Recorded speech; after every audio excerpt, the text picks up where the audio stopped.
Twitter. Alors, comment j'appelle cette chronique? Twitter et ses débordements. Qu'est-ce que c'est que ces réseaux sociaux qui partent en sucette? Qu'est-ce qu'il vaut mieux dire là, messieurs? Je sais pas. Là, ce week-end, on a atteint des sommets. Aujourd'hui, ça fait partie du métier, mais, ouais, mais là, c'est beaucoup. C'est pas tout le temps bien maîtrisé. Là, c'est beaucoup Il trop. faut rappeler, je pense, Alex, c'est que Twitter, c'est un outil. C'est comme Internet. Je rappelle souvent ça aux gens. Je rappelle souvent ça. C'est un formidable outil. C'est un formidable outil, comme dirait notre ami Jean-Michel Aulas. Voilà. Moi, j'appelle ça un beau petit jouet, mais, mais c'est vrai, c'est un outil, en fait, c'est comme Internet. Internet, je suis désolé, quand vous allez sur Internet, vous avez des enfants, en plus Alex, Nico aussi, vous ne laissez pas vos enfants sur Internet comme ça. J'ai déjà fait qu'il adore Alex Doratis, alors non. Twitter, il y a des gens qui vont rédiger des messages intelligents. Franchement, c'est un formidable outil, c'est vrai en plus, c'est un formidable outil. Moi, j'aime Twitter. On peut avoir du fond, on apprend beaucoup de choses, on peut échanger avec des gens, il y a des gens qui sont inaccessibles, on peut effectivement échanger avec eux, etc. Donc, Twitter, c'est quelque chose de bien. Maintenant, c'est l'utilisation. Et là, l'utilisation de certains supporters lyonnais et l'utilisation aussi de Jean-Michel Aulas, franchement, c'est la cour récré et c'est exagéré. Alors, je rappelle juste que Jean-Michel Aulas, c'est un parallèle avec l'histoire de Houillet et Lacombe a dit c'est fini la cour de récréation, je donne le sifflet final. Alors, juste, vous voyez un petit peu les tweets.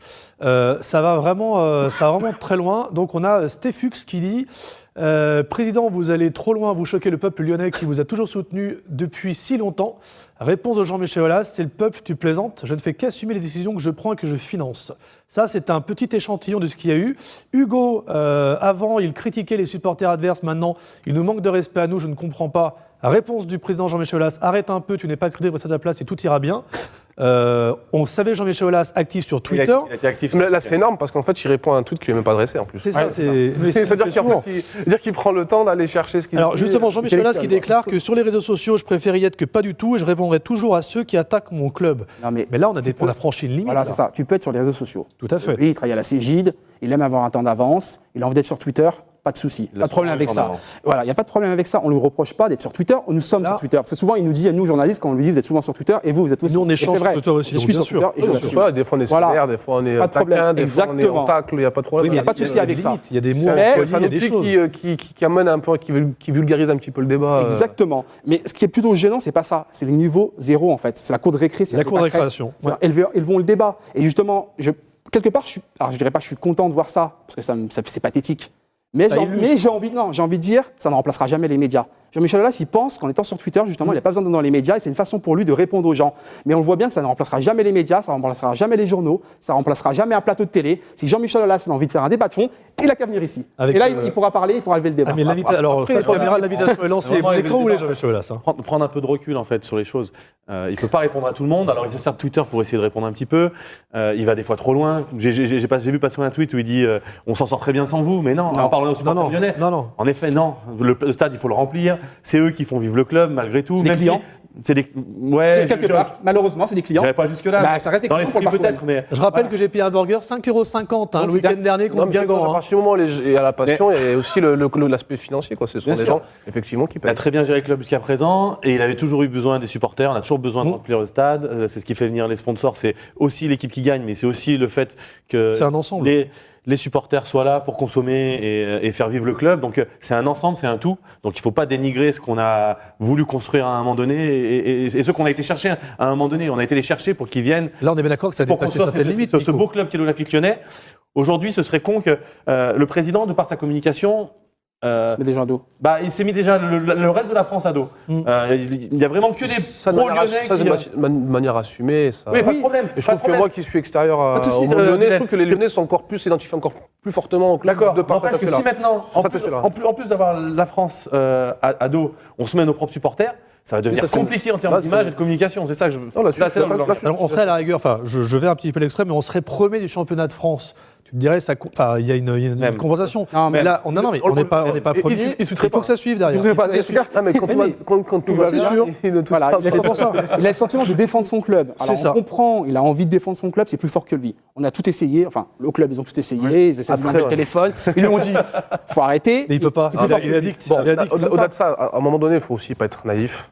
Pour détourner l'attention, bien évidemment. Détourner l'attention, tout simplement. Il va dans l'extrême parce qu'aujourd'hui, on parle de quoi? On parle du doublé d'Alexandre Lacazette, de la victoire à Toulouse. Et au lieu de parler du jeu, on parle du tweet où il dit mais t'as que 9 abonnés, pourquoi tu vas me parler Mais aujourd'hui, et souvent là, en s'attaquant, moi régulièrement après un article qui lui plaît pas, il va attaquer les journalistes, un nombre de fois où. Mais quand je le croise au stade, quand je croise, t'as l'impression, les gens ont des fois l'impression qu'il met la guerre aux journalistes. Alors pas du tout. Non. Alors qu'il peut nous croiser une demi-heure après avoir fait un tweet et nous dire bonjour avec le sourire et faire comme s'il n'avait rien écrit.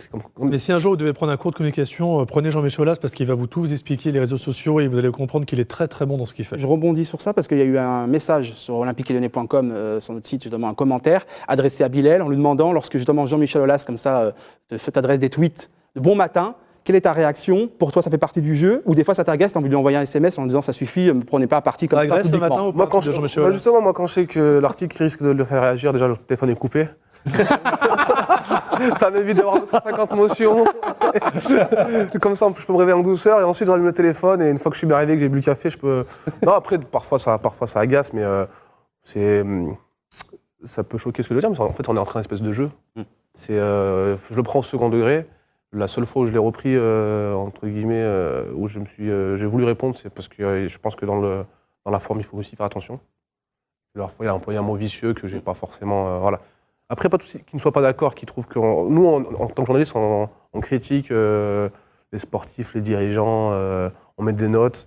Donc, à un moment donné, qu'un dirigeant puisse trouver que ce qu'on fait n'est pas assez bien à ses yeux, ça ne me dérange absolument pas.